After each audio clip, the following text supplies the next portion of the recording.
Persekutuan doa keluarga hari kedua dengan judul Dia Hanya Sejauh Doa. Sebelum kita membaca Alkitab, mari kita bersatu dalam doa. Tuhan Allah Bapa yang Maha Kasih, kami ucap syukur kehadirat-Mu kalau pada saat ini Tuhan berikan kesempatan kepada kami untuk mengadakan persekutuan doa keluarga hari kedua. Tuhan, hadirlah bersama dengan kami untuk membaca dan merenungkan firman-Mu. Berikan kemampuan agar kami dapat merenungkan firman-Mu dengan sebaik-baiknya. Kami serahkan acara ini dari awal, pertengahan hingga akhir hanya ke dalam kuasa tangan Tuhan. Dalam nama Tuhan Yesus kami sudah berdoa. Amin. Bapak Ibu yang terkasih di dalam Tuhan Yesus Kristus, marilah kita merenungkan firman Tuhan. Namun sebelumnya kita membaca dari 1 Samuel 1 ayat 1 sampai 18. Ada seorang laki-laki dari Ramataim Zophim dari pegunungan Efraim, namanya Elkanah bin Yeroham bin Elihu bin Tohu bin Zuf, seorang Efraim. Orang ini mempunyai dua istri, yang seorang bernama Hana dan yang lain bernama Penina. Penina mempunyai anak, tetapi Hana tidak. Orang ini dari tahun ke tahun pergi meninggalkan kotanya untuk sujud, menyembah dan mempersembahkan korban kepada Tuhan semesta alam di Silo. Di sana yang menjadi imam Tuhan ialah kedua anak bin Eli, Hofni dan Fineas. Pada hari Elkanah mempersembahkan korban, diberikannya kepada Penina istrinya, dan pada semua anaknya yang laki-laki dan perempuan masing-masing sebagian. Meskipun ia mengasihi Hana, ia memberikan kepada Hana hanya satu bagian, sebab Tuhan telah menutup kandungannya. Tetapi madunya selalu menyakiti hatinya supaya ia gusar, karena Tuhan telah menutup kandungannya. Demikianlah terjadi dari tahun ke tahun setiap kali Hana pergi ke rumah Tuhan. Penina menyakiti hati Hana sehingga ia menangis dan tidak mau makan. Lalu Elkanah suaminya berkata kepadanya, "Hana, mengapa engkau menangis dan mengapa engkau tidak mau makan? Mengapa hatimu sedih? Bukankah aku lebih berbahagia bagimu daripada seluruh anak laki-laki?" Pada suatu kali setelah mereka habis makan dan minum di Silo, berdirilah Hana sedang Imam Eli duduk di kursi dekat yang pintu bait suci Tuhan. Dan dengan hati pedih ia berdoa kepada Tuhan sambil menangis terseduh-seduh. Kemudian bernazarlah ia, katanya, "Tuhan semesta alam, jika sungguh-sungguh engkau memperhatikan sengsara hamba-Mu ini dan mengingat kepadaku dan tidak melupakan hamba-Mu ini, tetapi memberikan kepada hamba-Mu ini seorang anak laki-laki, maka aku akan memberikan dia kepada Tuhan untuk seumur hidupnya, dan pisau cukur tidak akan menyentuh kepalanya." Ketika perempuan itu terus-menerus berdoa di hadapan Tuhan, maka Eli mengamat-amati mulut perempuan itu.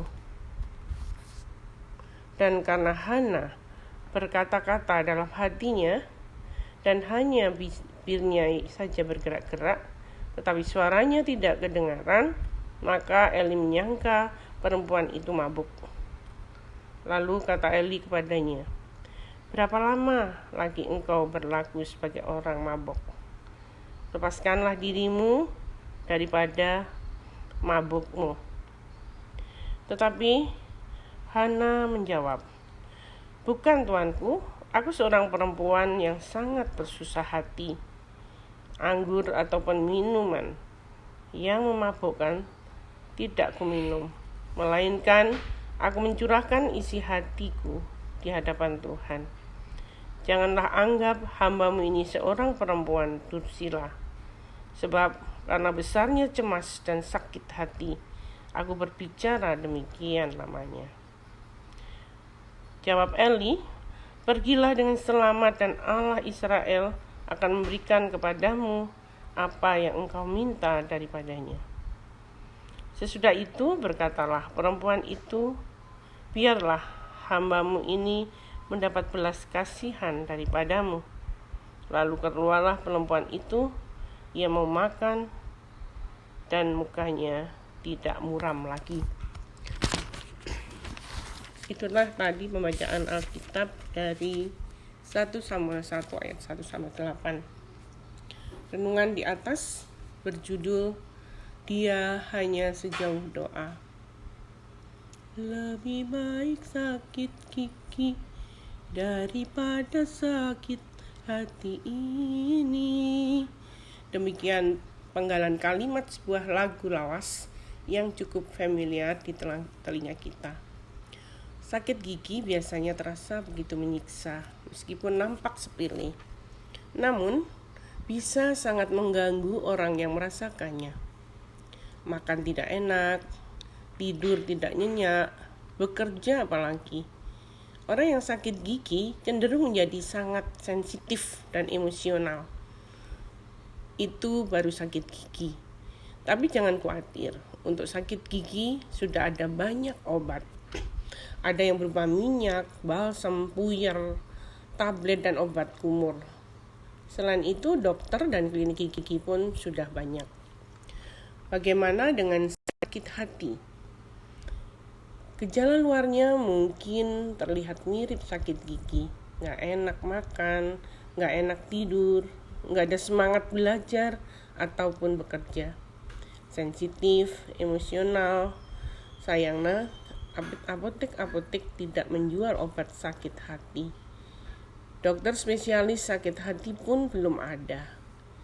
Itu makanya lagu tadi mengatakan bahwa masih lebih baik sakit gigi daripada sakit hati. Sayangnya sakit hati bisa datang kapan saja, di mana saja, dan bisa dialami oleh siapa saja. Begitupun kehidupan keluarga kita, tidak kebal dari sakit hati. Bahkan keluarga bisa menjadi salah satu tempat yang rawan bagi terjadinya sakit hati. Untuk memahami hal ini, mari kita perhatikan kehidupan keluarga Elkana. Elkana adalah seorang laki-laki yang memiliki 2 orang istri, namanya Hana dan Penina. Alkitab menjelaskan bahwa Hana tidak mempunyai anak, sedangkan Penina mempunyai anak laki-laki dan perempuan. Elkana adalah seorang yang saleh, ia taat dan setia menjalankan aturan agamanya. Ia juga mengasihi istri-istri dan anak-anaknya. Bagi Hana, seperti juga lazimnya bagi orang-orang pada masa itu, tidak mempunyai anak bukanlah hal yang sepele. Bahkan tidak mempunyai anak seringkali dianggap sebagai sebuah kutukan. Pada ayat 5 dan 6 mengatakan Tuhan telah menutup kandungannya. Inilah pemahaman dan keyakinan masyarakat pada waktu itu. Seolah-olah hanya adalah seorang perempuan yang menerima kutukan atau hukuman dari Tuhan. Celakanya lagi, Penina, madunya selalu berusaha secara sengaja untuk menyakiti hati Hana.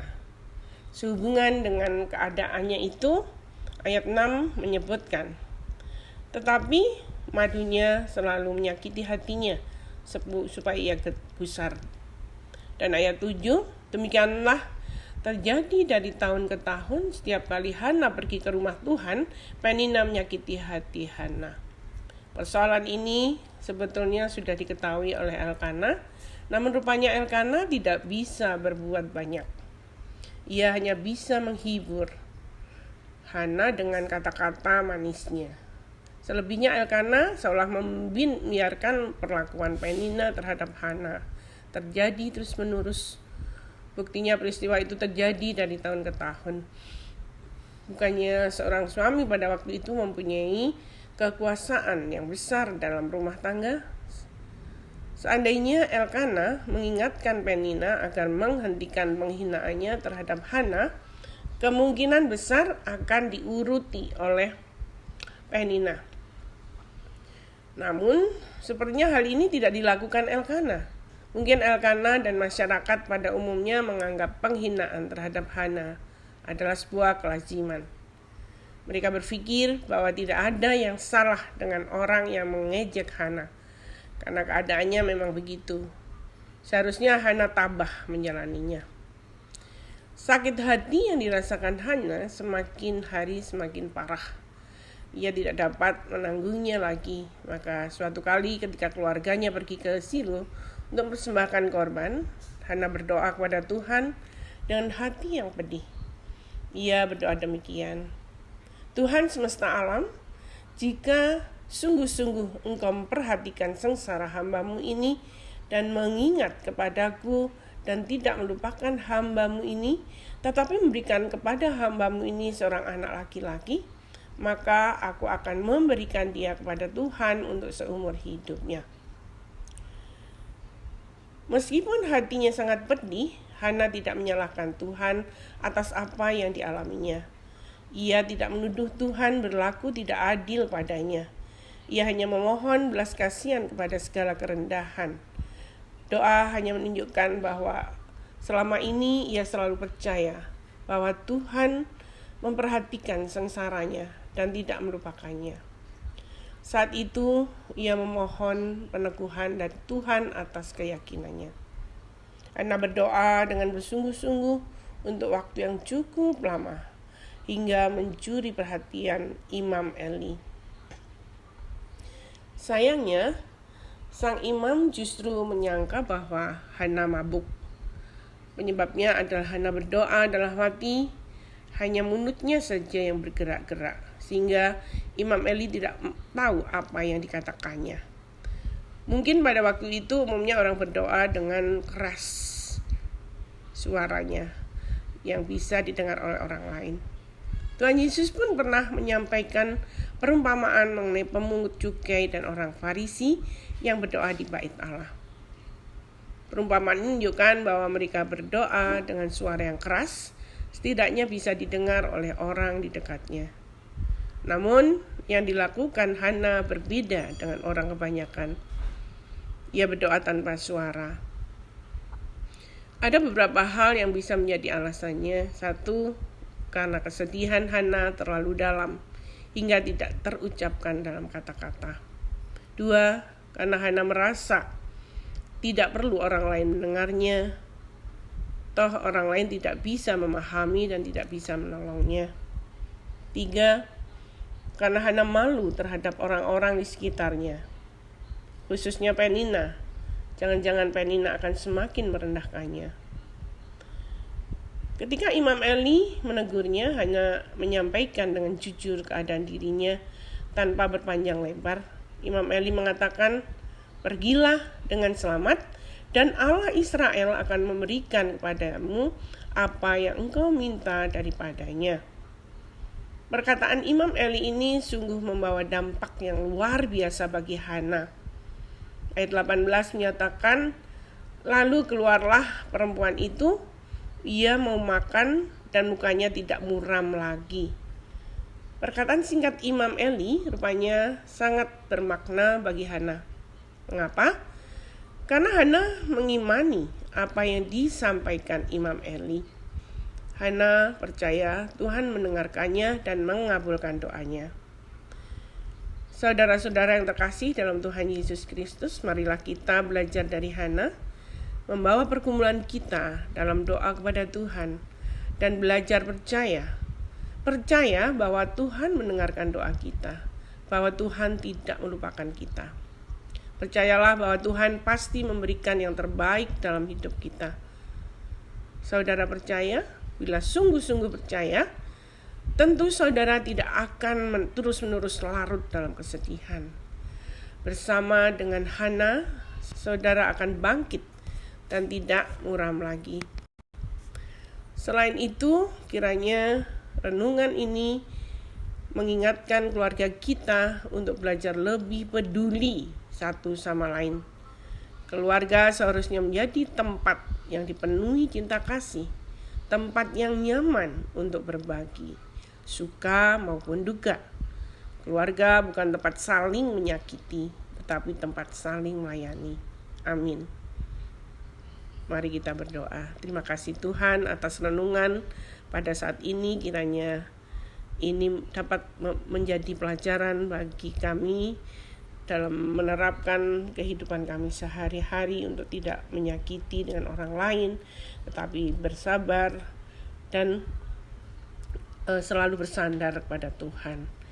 Demikianlah doa kami Tuhan, dalam nama Tuhan Yesus kami sudah berdoa. Amin.